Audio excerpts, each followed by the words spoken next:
Hello everyone, welcome to study with Gyan Prakash. दोस्तों, पिछले 6 महीने के जो करंट अफेयर्स हैं उसको हम लोग डिस्कस कर रहे हैं और ये वीडियो का अगला पार्ट है, यानी कि पार्ट 2। तो आइए शुरू करते हैं। जुलाई में भारत ने किस देश को 10 ब्रॉड गेज रेल इंजन प्रदान किया है?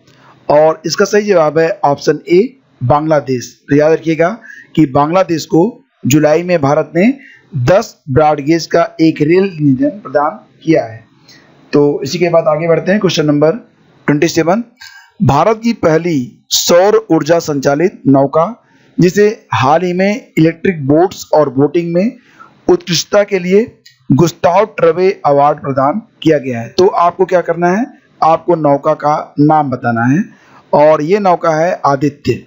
ठीक है, तो ऑप्शन बी इसका सही जवाब है, आदित्य। भारत का पहला केबल रेल पुल अंजी खाद पुल, पूरा नाम है अंजी खाद पुल, तो ये कहाँ पर बनाया जा रहा है? तो फ्रेंड, जम्मू कश्मीर में कटरा और रियासी को जोड़ेगा ये अंजी खाद पुल, और ये भारत का पहला केबल रेल पुल है और ये कोंकण रेलवे कॉर्पोरेशन लिमिटेड के द्वारा बनाया जा रहा है और इसको नाम दिया गया है अंजी खाद पुल। तो ये आप याद रखना। और इस प्रश्न का सही जवाब है option B, that is Jammu. Jammu में ये कटरा से लेकर रियासी को जोड़ेगा, तो ये भी आप याद रखना, कटरा से रियासी को ये कनेक्ट करेगा। और ये जो पुल है उसको कौन बनवा रहा है? तो ये जो पुल है वो कोंकण रेलवे के द्वारा बनाया जा रहा है। जून 2020 में जारी नेचर इंडेक्स 2020 में भारत की रैंक क्या है? नेचर इंडेक्स 2020 में भारत की रैंक क्या है? तो फ्रेंड्स, इसका सही जवाब है, भारत की जो रैंक है वो है 12, यानी कि ऑप्शन बी हमारा सही जवाब है। जोरम मेगा फूड पार्क का उद्घाटन कहां पर किया गया है? जोरम मेगा फूड पार्क, तो जैसा कि नाम से ही स्पष्ट है, इसके आगे आप में लगा दीजिएगा और ये बन रहा है मिजोरम में। तो मिजोरम में मेगा फूड पार्क ये बनाया जा रहा है, नाम है इसका जोरम मेगा फूड पार्क। केंद्रीय खाद्य प्रसंस्करण मंत्री हरसिमरत कौर बादल ने जुलाई में मिजोरम में इसका उद्घाटन किया था। कुल मिला के देखा जाए तो लगभग 75,000 करोड़ रुपए की ये लागत है, ये भी याद रखना। और इस फूड पार्क से कुल 25,000 किसानों को सीधे सीधे रोजगार मिलेगा और 5,000 रोजगार के अवसर सृजित होंगे। तो मिजोरम का यह पहला मेगा फूड पार्क है, इसलिए काफी इंपॉर्टेंट है, याद रखिएगा। मिजोरम का नाम है इसका जोरम मेगा फूड पार्क। उपभोक्ता संरक्षण अधिनियम 2019 कब से लागू किया गया? तो देखिए, ये जो अधिनियम है उपभोक्ता संरक्षण अधिनियम 2019, ये अभी हाल ही में 2020 में लागू किया गया है। जिसकी एग्जैक्ट डेट क्या है? तो देखिए, इसकी एग्जैक्ट डेट है 20 जुलाई। तो ऑप्शन बी हमारा सही जवाब है। असम के किस फॉरेस्ट को वन्य जीव अभयारण्य में बदला जाएगा? तो यहाँ पर देखिए, जो 4 विकल्प दिए गए हैं उसके बारे में बात कर लेते हैं। अमचांग जो है ये पहले से ही वन्य जीव अभयारण्य है।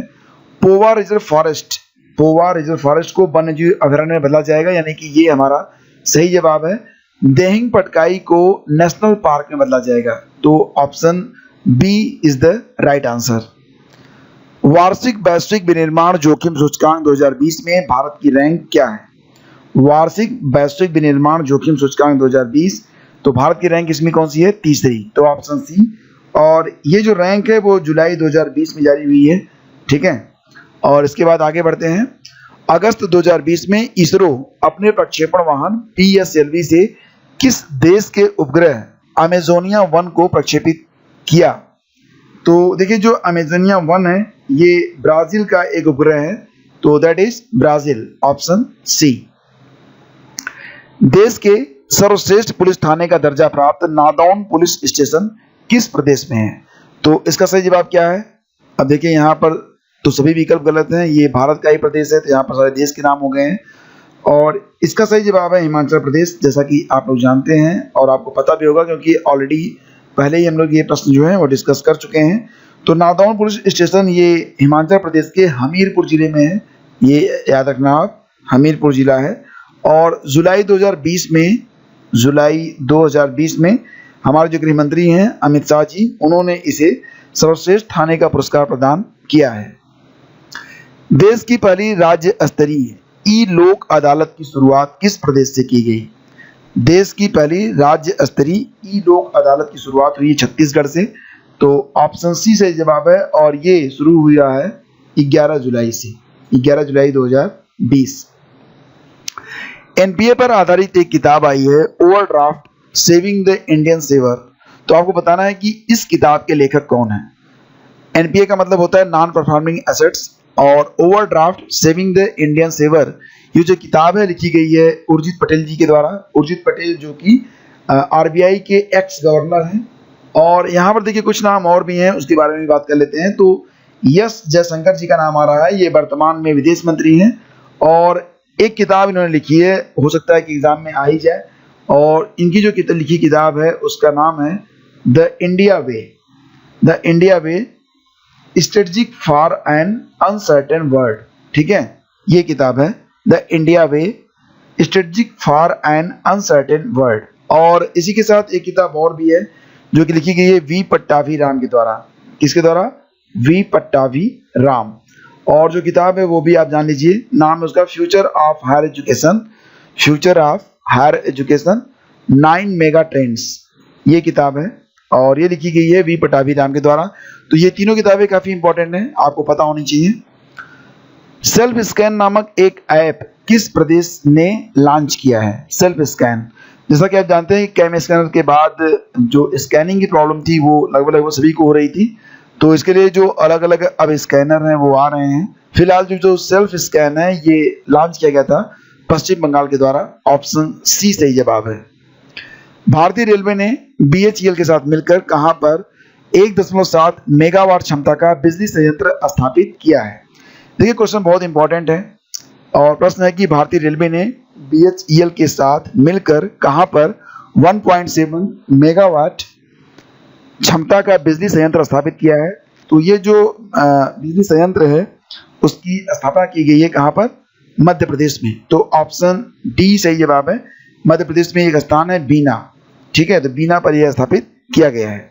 अब देखिए जो दो नए पुल हैं देविका और पुनेजा सेतु, ये किस प्रदेश में निर्माणाधीन है? और इसका सही जवाब है ऑप्शन डी। ठीक है, जम्मू कश्मीर में बनाए जा रहे हैं। और ये जो देविका नामक पुल है ये जम्मू कश्मीर का एक जिला है ऊधम नगर, वहां पर बन रहा है। और जो पुनेजा पुल है, पुनेजा पुल के बारे में बात करें तो ये जो है डोडा डिस्ट्रिक्ट में बन रहा है, डोडा जिले में। ठीक है, और 24 जून को केंद्रीय मंत्री जितेंद्र सिंह ने इसका शुभारंभ किया है। तो ये दोनों पुल काफी इंपॉर्टेंट हैं, देविका और पुनेजा। दोनों कहां पर बन रहे हैं? जम्मू कश्मीर में। देविका है उधमपुर जिले में, पुनेजा है डोडा जिले में। आयुष्मान भारत दिवस कब मनाया जाता है? आयुष्मान भारत दिवस ये कब मनाया जाता है? सही जवाब इसका क्या बनेगा? 30 अप्रैल, यानी कि ऑप्शन ए। तो दूर दराज क्षेत्रों में किफायती चिकित्सा सुविधा को बढ़ावा देने के लिए यह योजना केंद्र सरकार के द्वारा शुरू की गई है और ये 30 अप्रैल को मनाया जाता है आयुष्मान भारत दिवस के रूप में। भारत द्वारा कोरोना सहायता के लिए मिशन सागर के तहत 5 द्वीपीय देशों को सहायता दी गई है जिसमें शामिल नहीं है। तो देखिए जो 5 देश हैं उसमें मॉरिशस और इसके बाद मालदीव और सेशल्स, ये तीनों हैं। और इसके बाद मालदीव, मॉरिशस, सेशल्स, मेडागास्कर और कोमोरोस शामिल हैं। ठीक है, तो ये 2 देश और हैं। एक तो आपका और हो गया मेडागास्कर और दूसरा हो गया आपका कोमोरोस। तो इसमें श्रीलंका शामिल नहीं है, तो हमारा जवाब है ऑप्शन डी, श्रीलंका। राष्ट्रीय विज्ञान दिवस 2020 की थीम क्या है? जैसा कि आप जानते हैं कि जो राष्ट्रीय विज्ञान दिवस है ये प्रतिवर्ष 28 फरवरी को मनाया जाता है और इस वर्ष की थीम रखी गई थी विज्ञान में महिलाएं। इसरो की नवगठित वाणिज्यिक इकाई न्यू स्पेस इंडिया लिमिटेड, जिसको नाम दिया गया है NSIL। तो NSIL के जो वर्तमान अध्यक्ष हैं उनका नाम क्या है? तो याद रखिएगा कि NSIL जो कि इसरो की एक नवगठित वाणिज्यिक इकाई है, इसके वर्तमान में अध्यक्ष बनाए गए हैं जी नारायणन। देश के पहले तैरते घाट यानी कि फ्लोटिंग जेट्टी को देखने आप कहां पर जाएंगे? फ्लोटिंग जेट्टी ये देश के पहले तैरते घाट है और इसको देखना है तो आपको जाना पड़ेगा ऑप्शन सी, गोवा में। ठीक है, कहाँ जाना होगा? आपको गोवा जाना होगा। और आप यहाँ पर देख रहे हैं ये है फ्लोटिंग जेट्टी। कुछ तस्वीरें हैं जो कि काफ़ी इंपॉर्टेंट हैं आपके लिए, और तस्वीरें जो होती हैं वो स्पीक्स ए लॉट पहले से ही। आपको बताना चाहेंगे कि जेट्टी किसे कहते हैं? तो समुद्र तट के जल में बनी पत्थर की दीवार या लकड़ी का प्लेटफॉर्म जिसे नावों को बांधते हैं और जहाँ लोग चढ़ते उतरते हैं उसे जेट्टी कहा जाता है। केंद्रीय शिपिंग मंत्री मनसुख मांडविया को देश के पहले फ्लोटिंग जेट्टी और वास्को में एक क्रूज टर्मिनल पर एक आवर्जन सुविधा का उद्घाटन किया गया है। यह जेट्टी राज्य के बंदरगाह विभाग के परिसर में मांडोवी नदी के तट पर स्थित है। मांडोवी नदी के तट पर। ग्लोबल सोशल मोबिलिटी इंडेक्स 2020 में भारत की रैंक क्या है? ग्लोबल सोशल मोबिलिटी इंडेक्स 2020 में भारत की रैंक क्या है? और आपको बता दें कि ये जो रैंक होती है वो वर्ल्ड इकोनॉमिक फोरम जारी करता है और इसमें भारत की रैंक है 76। और इसी के साथ आगे बढ़ते हैं। सुप्रीम कोर्ट ने अपने एक महत्वपूर्ण निर्णय में संविधान के किस अनुच्छेद के अंतर्गत कुछ प्रतिबंधों के साथ इंटरनेट को मौलिक अधिकार घोषित कर दिया है? तो ये है ऑप्शन बी, दैट इज अनुच्छेद 19(1). अभिव्यक्ति का अधिकार के अंतर्गत इंटरनेट को भी मौलिक अधिकार की संज्ञा दी गई है, हालांकि कुछ इसमें प्रतिबंध लागू रहेंगे। फरवरी 2020 में 23वां राष्ट्रीय ई गवर्नेंस सम्मेलन मुंबई में आयोजित किया गया था। अब यहाँ पर देखो एक बात याद रखना कि इस बार 2020 में जो ये सम्मेलन था उसका 23वां संस्करण था और इसका आयोजन कहाँ पर किया गया? मुंबई में किया गया था। इसकी थीम रखी गई थी भारत 2020 एक डिजिटल परिवर्तन। तो ऑप्शन बी हमारा सही जवाब। एससीओ ने भारत के किस निर्माण को दुनिया के 8 अजूबों में शामिल किया है? सही जवाब है स्टैच्यू ऑफ यूनिटी को। भारत के इस निर्माण को एससीओ के द्वारा दुनिया के 8 अजूबों में शामिल किया गया है। और जैसा कि आप जानते हैं कि ये जो प्रतिमा है उसकी कुल ऊंचाई 182 मीटर है और इस प्रतिमा को बनाने से पहले ये देखा गया कि दुनिया की सबसे ऊंची प्रतिमा कहाँ पर है, तो ये चीन में थी, स्प्रिंग टेम्पल बुद्धा, जिसकी ऊंचाई थी 128 मीटर। इसलिए ये जो वर्तमान में सरदार वल्लभ भाई पटेल की प्रतिमा है इसकी ऊंचाई 182 मीटर रखी गई। अब इसको बनाने में कुल समय कितना लगा? तो कुल समय लगा था 44 माह का। ऊंचाई है 182 मीटर।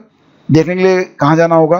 तो आप जाएंगे Sardar Sarovar dam, statue of unity road, Kevadia, Gujarat. और इसको किसने बनाया था? तो इसके शिल्पकार थे राम वी सुतार। और इस प्रतिमा में 85% तांबा लगा है। और जैसा कि मैंने आपको बताया था कि इसके पहले बुद्ध की जो प्रतिमा है चीन में वो सबसे ऊंची थी, जिसकी ऊंचाई थी 128 मीटर। वैश्विक बौद्धिक संपदा सूचकांक 2020 में भारत की रैंक क्या है? वैश्विक बौद्धिक संपदा सूचकांक 2020। तो आपको बता दें कि ये जो रैंक है वो जारी कौन करता है? तो ये जो है US chamber of commerce global innovation policy centre के द्वारा जारी किया जाता है। कुल 53 देशों में जो भारत की रैंक है वो है 40। कुल 53 देशों में भारत की रैंक है 40 और 2020 में ये इसका 8वां संस्करण था, यानी कि 8वीं बार ये जारी किया गया। और इसमें शीर्ष पर है अमेरिका, सबसे शीर्ष पर है अमेरिका। अमेरिका के बाद आता है ब्रिटेन और उसके बाद आता है फ्रांस। चलिए आगे बढ़ते हैं, क्वेश्चन नंबर 50 पे आते हैं। यूएनडीपी ने मानव विकास सूचकांक रिपोर्ट 2019 में भारत का स्थान क्या है? UNDP united nation development programme, जैसा कि आप जानते हैं, तो ये काफ़ी इंपॉर्टेंट है यूएनडीपी। और मानव विकास सूचकांक यानी कि एचडीआई इंडेक्स 2019 में भारत की रैंक है 129। कुल मिला के 189 देशों पर ये जो रैंक है वो जारी की गई थी। और आपको बता दें 2018 में जो भारत की रैंक थी वो 130 थी, यानी कि एक अंक भारत जो है ऊपर आया है। और टॉप कंट्री कौन सी है शीर्ष पर? तो शीर्ष पर है नॉर्वे, दूसरा स्थान है स्विट्जरलैंड का, तीसरा स्थान है आयरलैंड का। और ये जो एचडीआई इंडेक्स है इसकी अवधारणा दी थी पाकिस्तान के अर्थशास्त्री महबूब उल हक ने। तो फ्रेंड्स इसी के साथ आज का सेशन यहीं पर समाप्त होता है। और एक क्वेश्चन आप लोगों से करता हूं, जवाब अगर आपका पता है तो फटाफट बताइए और इसका सही जवाब मिलेगा आपको हमारे नेक्स्ट पार्ट में।